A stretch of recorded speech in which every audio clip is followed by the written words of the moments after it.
Interface Video, in cooperation with Fairfield Federal, presents Fairfield Today.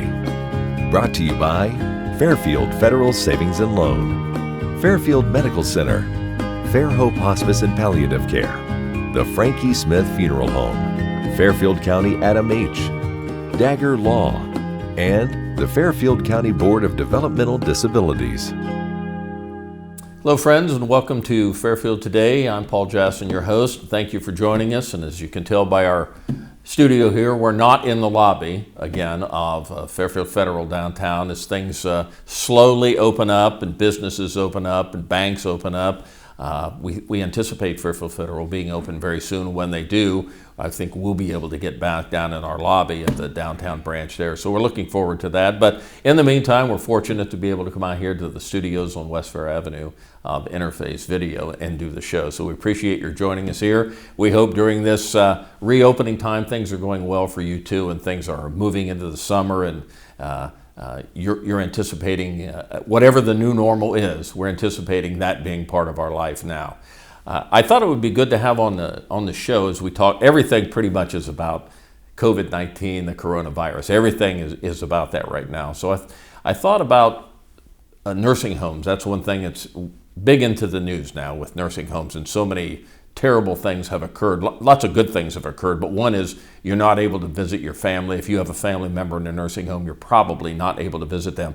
But in other cases, maybe you have family members that are at their home and you're having to perhaps go take care of them or do things, so it is the new normal, how all that operates. So I thought we'd get somebody in with real expertise on how to handle older people and older Americans as we move into this summertime, and for a while this will be with us right now. It's a pleasure to have back with us Jody Amspaugh. Jody, thank you for joining us. Thank you for having me. Jody is the owner of Home Helpers, a senior personal care unit that helps senior citizens, going to homes, helping them, and that's your normal job. But first of all, we'll find out, I imagine, give us your address. You're located on East Main Street. Yeah, we're on 616 East Main Street. 616 East Main. It's Home Helpers there. And you've been the owner, you and your husband have been the owner for 3 years. You've been there, is it 10? Yeah, I've been there a little over 10 years now. And we've had Jody on with us before. We've talked about Home Helpers a good bit, but for the most part, we've had her on annually when she's been on for the longest day. Yeah. You were involved with Alzheimer's, and now, as I understand, that longest day, like everything else, would that have been coming up here? It would have been in June, and we would have been downtown and sure. Celebrating all of that. I wasn't going to be heading it up this year, but I was still going to be a big part sure. of it.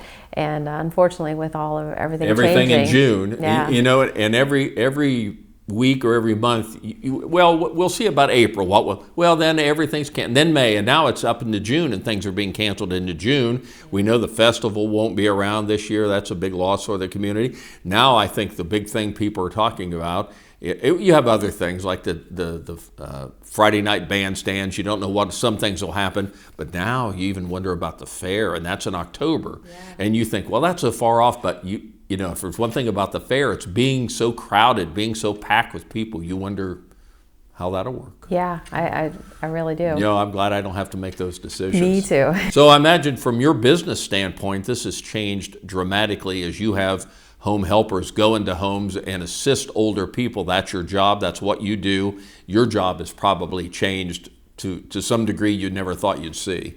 Yeah, it's been really interesting. Really, we've really had to learn to adapt quick and find out how can we still serve people and do it safely, and how can we do the best that we can with this situation. And we were able to, luckily, come up with some things that worked right away. We did close our office with our office staff when this all happened, and the governor said that we should do the social distancing. So our office staff worked from home for about a month. We're thankful to be back in the office now, sure. And that was a little bit crazy. We provided all the caregivers with masks and gloves and booties, so that when they were going in and out of homes, they wouldn't even be tracking, with their feet, with shoes or anything like that. So we put in safety precautions right away. We were doing the daily temperatures, we still are, and just anything we can do to keep safe. Nobody works sick. Is that does the governor or the Ohio Department of Health give you a lot of guidance, or if you've kind of had to feel your way on this, or if they said this is how it's going to be, do you fall under some kind of guidelines like a nursing home, or have they given you good assistance on this? Yeah, we followed what they've given us, and then also just in general what home care should be doing. So we've just kind of come together with Home Care Association and looked at what are safe practices and what is the best way to do this. And is that the big change you've seen? I think you talked about most of it. Masks, obviously, from your staff. And I'm sure the people who are going to visit, they'll need to wear a mask. I mean, that's just the way that is, if they can. Some of them maybe cannot with oxygen and things like that. But wearing booties, wearing PPE, all kind of the protective gear. Is that the big change from your side? Yeah, that's really the biggest change from our side is just making sure that it's safe for the girls to go in to serve these clients, and also it's safe for the clients because they're the most vulnerable people that we have to deal with. So their immune systems, and they're the ones that we're worried about that would end up in the hospital from these. And I guess that's something to think about when this originally started, and now I think we're seeing some younger people getting involved where they appeared for a long time not to be affected by this, but now we're hearing some of that. But it's always been the most vulnerable are older people, and then older people perhaps with underlying comorbidities. I guess that would be another term we never thought we'd know, but now we know, where these are your clients. These are the people in your wheelhouse you deal with every day. So I'm sure you've had to really be careful about how you send a person in, and everybody has to really tough guidelines. Yeah. I personally go into every home. If we are still open, we're still taking on new patients. So I personally, when I talk to them over the phone, I'm the one who goes in first. I go in with my protective gear and I assess the situation. And I want to make sure it's, again, safe for the girls that are working for us and also safe for the client. So I'm in there first to make sure everything's okay. And then from there, we'll get started. And it's been a good situation so far. We've been able to handle dramatic. Everything. No, nothing bad. Yeah, so that's good. Yeah. And another thing I thought about, I guess, when I was thinking about having you on, is now, again, whatever this new normal is, people perhaps are having to take care of parents or grandparents, where before these people were able to take care of themselves. They could come and go, but now maybe it's a situation where you as a daughter, you as a granddaughter now have to go to grandpa's house, take care of them. And so I was wondering about any suggestions you might have in terms of a lay person doing this. They don't have your expertise. They don't have a staff like you do to do this. So if someone's going to do it on their own, I guess the first step would be make sure you're using the right gear.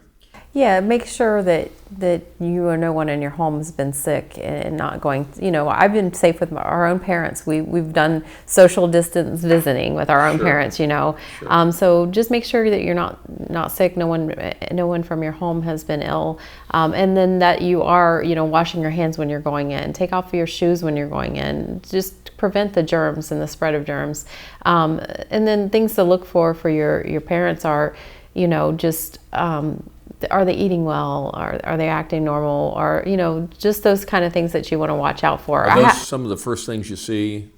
Is eating, I mean, obviously temperature, if you have a temperature, but is it eating? I know breathing issues. Yeah, those kind of things. And then also just not acting, themselves. And then a lot of people are in situations right now to where maybe their parents went to an adult daycare for part of the day or like something. Salvation Army, someplace like that. And they're closed right now. Yes. So then what do you do with mom and dad in that situation? So we have received some calls in those cases to where we want to see if we can help out. And if we can, we step in and help out with those situations, kind of help keep mom and dad busy and help them with the care while the family is, still trying to get back to work. And I guess that was part of the thinking there was Salvation Army, as an example, had the adult daycare, and they were always packed down there. In fact, overpacked. They were, really, really busy down there, needed a bigger place than what they have.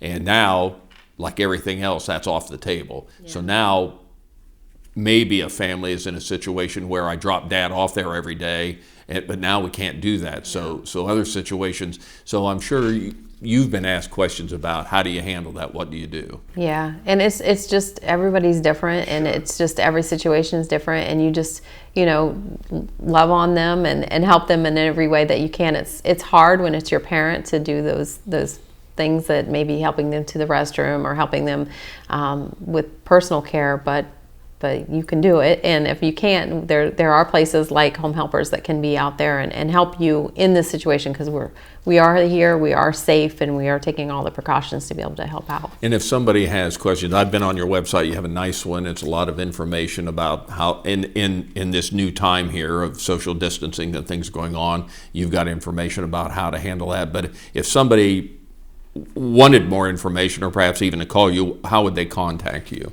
They can call us at 740-689-9410, or our website is homehelpershomecare.com/Lancaster.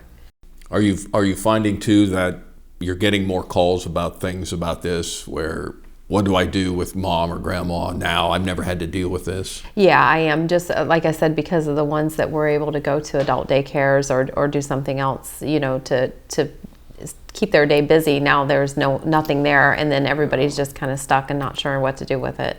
So. Well, I would say that if you're not sure what to do with mom or dad or grandparents, something like that, I'd certainly, here's a company that this is what they do. This is their time. They're built for this right now. Home Helpers, and again, give us your contact information. 740-689-9410. And the website is? homehelpershomecare.com/Lancaster. And it's a good website, a lot of good information on there, a lot of interactive things you can look up, common sense things you can do, an opportunity to give you a call and go. So we appreciate the insight here. It's a tough time right now, we understand that. Are you Zoom meetinged out? Have you done enough of that? I am so done with Zoom meetings. I heard another term, they called it Zoom fatigue. That's a great term. You're there. I am there. We're not done yet, so don't think we are. Jody Amspaugh, along with her husband, are owners of Home Helpers, a senior care facility that really helps and can give you a lot of information, or if you need more assistance and information, they're there for that. So Jody, thank you. We appreciate your help. Good success in the future. Maybe we'll get back to these Alzheimer's meetings and in the future. That would be great. That'd be great. Whatever that will be, we hope we can get back there. We'll be back with Fairfield Today in just a minute.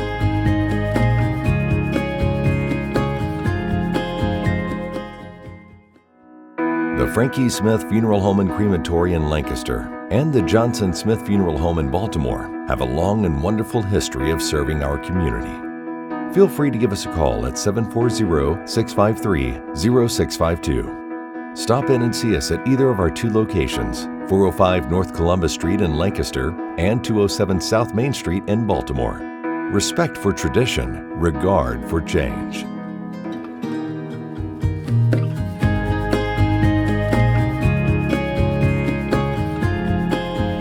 Welcome back to Fairfield Today. Appreciate Jody Amspaugh talking about, again, COVID-19 and everything that's going on with that, and how her company and perhaps people you know are dealing with senior citizens are most vulnerable at this point, so we appreciate a nice update for her. Again, we're not in the studios. We are in the studios today. We're not in the bank lobby of Fairfield Federal downtown. Hopefully, as things open back up and the governor allows things to move forward, we'll be back in there in a couple weeks. But again, we miss being down there in that lobby and all the folks. But they're still there. They're still in by appointment. You can still call Fairfield Federal. You can get their numbers either at the downtown location or at the West Side branch or the Pickerington branch. All that is at fairfieldfederal.com. They are open by appointment. You could go in if you needed to talk to somebody, you can. Otherwise, it's just drive-through business as normal. But eventually, all the banks and every place we know will get back open. So as we move into the summertime here, whatever the new normal is, we'll get there. So we appreciate Fairfield Federal allowing us to have our show here today from the offices of Interface Video.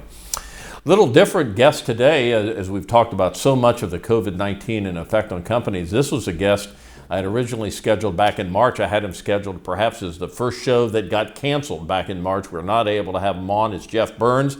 Geoff is one of the founders of a company called River Rangers, and if that's new to you, it was new to me. But I saw a nice presentation by Geoff, and let me tell you about their mission. It says, River Rangers is a nonprofit dedicated to keeping waterways safe and clean for outdoor enthusiasts.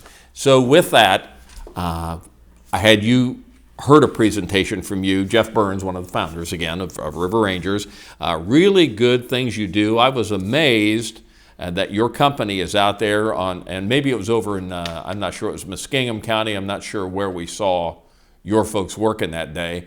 But the things you remove from rivers that are plugged up, that keep things open for outdoor people, it's amazing what your company does for such a small group of people. It is. We take a lot of pride in it. Our number one thing is safety. We kind of build it on 3 pillars: safety, education, adventure. Number one, as a huge outdoor enthusiast, I want to be outside as often as I can, whether that's fishing, whether that's kayaking, riding a bicycle, taking a walk, going for a jog, whatever the case may be. And so we know there's a lot of people. I mean, Ohio's a beautiful place for outdoor activity. It just really is. We've been very blessed. We have a very high number of rivers and waterways that are navigable. So paddle sports are huge in the communities throughout Ohio and beyond. But ultimately, our purpose was we want to make it safe, because there's a lot of people going out there, and the times have changed. Equipment has changed. What people understand about waterways and things like that have changed. And so we want to make sure that when people go out, that they're being safe first and foremost. And some people that don't mean ill, but don't really know what's going on or don't know how to be safe, sometimes they'll run into situations because they'll go online and say Department of Natural Resources or the local parks district, whatever it may be, may say, hey, you can access a waterway here. Maybe it's this river or that stream or whatever it may be.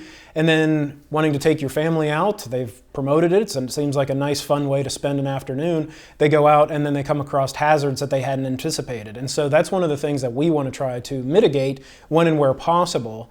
And there's lots of different jurisdictions that we deal with, obviously. The waterways themselves are through the state when they go through, unless it's a national waterway like the Ohio River or something like that.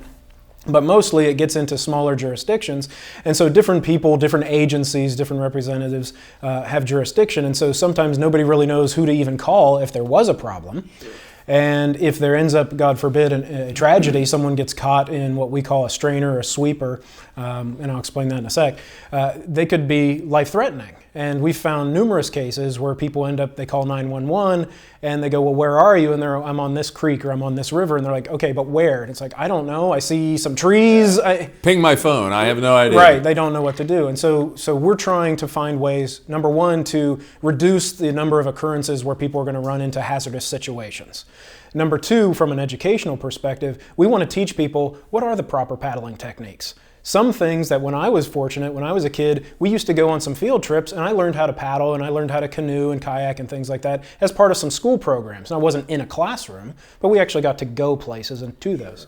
Nowadays, that's been removed from almost all curriculum, and if you have any experience doing it, it's something you've done as an extracurricular, maybe with your family or a group, maybe it's scouts, whatever the case may be. But the vast majority don't have a formal training on how to paddle, meaning that if they're in a boat, if they're renting it, or even if they went to a store and bought one, they may not know how to properly control. So we do educational classes to teach people, and we've sought out grants and funds because we want that to be at little or no cost. We want people to go, I'll take up my time to learn how to do this to keep me and my family safe. And we want to provide those kinds of opportunities, and we've had the ability to do that so far. And then the last part is adventure. If you've got proper equipment, you know what you're doing, you've been safe, you've got everything you need, you know how to manipulate the equipment, you know how to properly size your PFDs, you know how to do all that stuff. Now we can go out and have an adventure. We can do some really fun and really cool things in places we've never been before, because we can read the map. We have education on how to do that. We know how to control it if we find ourselves in a dangerous situation. We know how to avoid it before it's too late and be able to protect our family and friends and whoever we're with. And so that's a big part of why we do it. The company is called River Rangers. Geoff Burns is one of the founders of that, and let's get it out there. We'll get it again. But if somebody wants to contact your company, what's the best way to do that? So because we're always out and about and our phones seldom work where we are, the best thing to do is to go to our website. It's River Rangers, plural, rangers with an S.org. Yep, we're a nonprofit, 501c3. Shoot us an email, info, at riverrangers.org. If you come across a hazard, if you look across our menu on our website, on the upper hand side, it says report a hazard. And you can click that link. It'll ask you a couple basic questions, just saying, can you give us a picture or a video? Can you upload that for us? Tell us where you are, approximate put in, take out locations, and then some other details that a lot of people don't have, but if you do, if you experienced, you may have, like the CFS, how fast the water is moving that particular day, some things like that. And then we can go out and we can scout it. and get a hold of the appropriate jurisdiction or authorities who may have some regulations or requirements depending on that waterway. We may have to jump through some hoops before we can potentially address some things, but we want to make sure that we have a healthy relationship with all regulatory bodies because we want to do things, everything that we do correctly. So we probably wouldn't typically be talking about, say, in Hocking County, they have a lot of river rafting, a lot of things going on. Typically, those wouldn't be the rivers and creeks and things you do. These would be more people want to go out on their own and find something different. Like you say, they read about a place, they hear about it, oh, let's go out there. The family goes out there and all of a sudden they're in a situation that they hadn't thought about. Would that be fair? In most cases. So highly commercial areas that are very well traversed as far as paddle sports. So we know that the Hocking Hills area is a major hub when you go from Rockbridge down to, about Logan area is kind of that big hub. Those areas tend to be taken care of by those the liveries because they've got people going through. So they're kind of self-containing. But you go past Logan or you go before you get even into the north side of that area, you can still get onto the Hocking River, but it may have more issues because it's less well traveled. Having said that, we've been hired several times by the ODNR to work in state parks that have creeks and rivers that run through them. And so we may get asked to come in to work on a protected creek area that's still able to be paddled, but it's not one of the areas that the liveries use a lot. Okay. And so more likely to need your services. Absolutely. And so even in a spot like the Hocking Hills that's popular, one of the things that we can do and work with liveries or other owners that utilize that as part of their business is with this kind of weather, the rain and things like that, it loosens up the soil. What was perfectly clear yesterday could now have trees that have fallen across, and it could be that quick. I mean, it can be overnight. We've done scout projects where we've suggested, hey, these trees are of concern. We don't need to do anything today, but just be aware.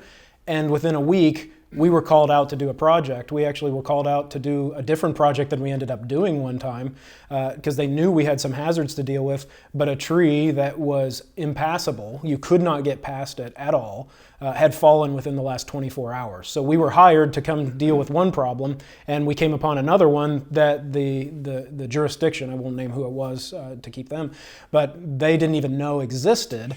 And they were trying to be proactive, but we ended up having to deal with another issue, and that can happen overnight. So that's something that we need to be ready to deal with, and it really doesn't matter how well it's traveled or not. If a tree gives way, it doesn't care. Well, in this kind of weather, it certainly could occur. Absolutely, sure. Every day. It's riverrangers.org, and when you spoke to our club, Kiwanis Club, you had some nice videos. We saw a couple. We've got a video here they're going to show, just a short video. Tell us what we're going to see. So this is just a fun video. It's kind of goofy of the three of us in the leadership positions. We all have nicknames within the organization. So while I'm Geoff, we go by Burn. That's kind of my call sign, if you will. Rando's our alpha leader, as we call him, and Dutch is our technical expert. Randall Morgan is really the brains behind everything. He brought us all together to found it. So he's kind of the primary.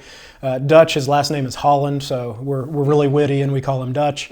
And so he's the technical guy. He's got a lot of years retired from ODNR, and so he has a lot of the technical connections, knows how to work every piece of equipment I think ever known to man. And then I'm just kind of a goof. I'm a little bit, I'm known as the fireball, but my real purpose is I'm the safety engineer. Okay. And while I'm not officially an engineer, that is my title. That's kind of my number one priority. Since Dutch runs the saws and the heavy equipment, I'm providing all the rigging and things like that to make sure that he's safe. So this video just simply is a little fun, kind of a promo video to just show off who your leadership is for our organization. Very good. Geoff Burns and his buddies right here. We're going to look at that. This is a little quick overview of River Rangers. Let's take a look at that.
Very good. Looks like you guys might have way too much fun at what you do. And I guess I'd be interested in, this isn't what you trained to be. Was Valparaiso, as I remember, where you went to college. And was it engineering? I'm not sure what it ended up being. Yeah, my undergrad's Valpo. I started as a civil engineering student, but I ended up graduating with my Bachelor of Science in Environmental Science. Okay, so kind of led into this a little bit, and you've always been an outdoor guy. You grew up here in town, a Lancaster boy, born and raised here in Lancaster, and went through the Lancaster City school system.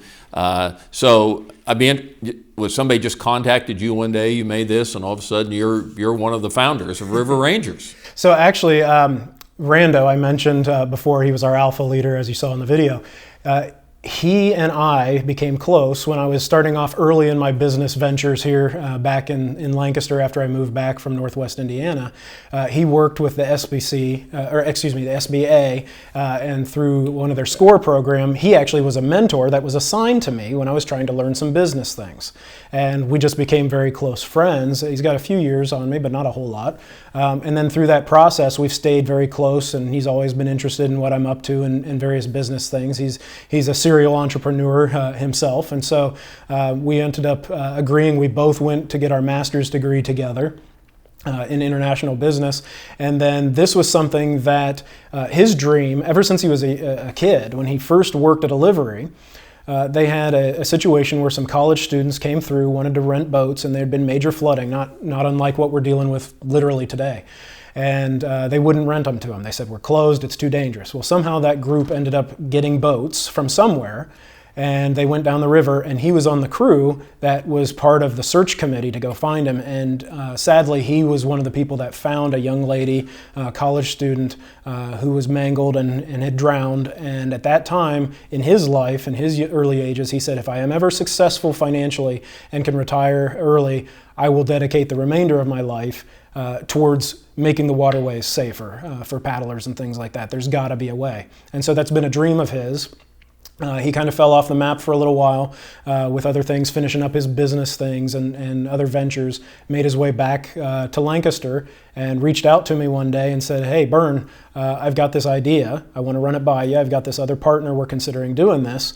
And, long story short, after discussing it, seeing what we needed, how we all can play off of each other and our various strengths and weaknesses and how we support, we decided, this is something worth seriously pursuing. And so we started it, did the formal process, eventually got the nonprofit status.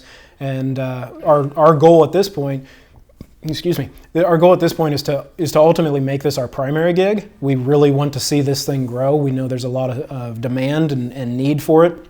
But even if it doesn't, we're okay with that. We're making a difference where we are, and we've had people call us all the way across the country already to assess and look at situations and things like that for them, and so we're really excited about it. Locally, I guess the big, probably where you get most of your business, I guess ODNR would be a big hub around here for you. Yeah, ODNR, lots of government, so soil and water conservation districts across the state, various parks districts, so whether you're like Knox County, Licking County, etc.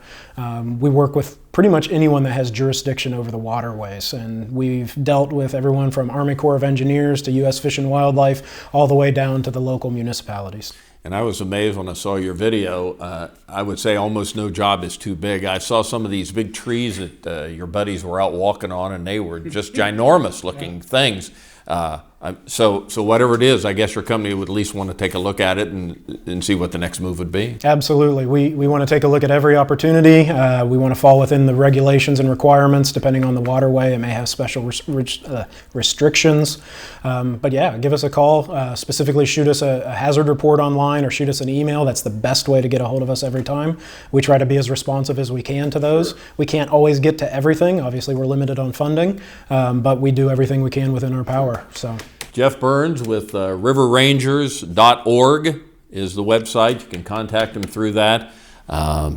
It's a neat company, I tell you that. And again, I think you found your niche in this, about a company that there's a need out there for it. So I think it's going to be interesting to watch things develop here and how you take care of things and help keep our state safe. And we appreciate you're out there. If we're out there on the rivers, maybe you've been out there ahead cleaning up, making sure our job will be an easier one, taking the family down the river. Absolutely. You want to see more? Check out our YouTube channel. We got goofy videos everywhere. Very good. Riverrangers.org. Geoff Burns, one of the founders, with us, and we appreciate that. We thank you for being with us on Fairfield Today. Interface Video, in cooperation with Fairfield Federal, presents Fairfield Today. Brought to you by Fairfield Federal Savings and Loan, Fairfield Medical Center, Fair Hope Hospice and Palliative Care, the Frankie Smith Funeral Home, Fairfield County Adam H., Dagger Law, and the Fairfield County Board of Developmental Disabilities.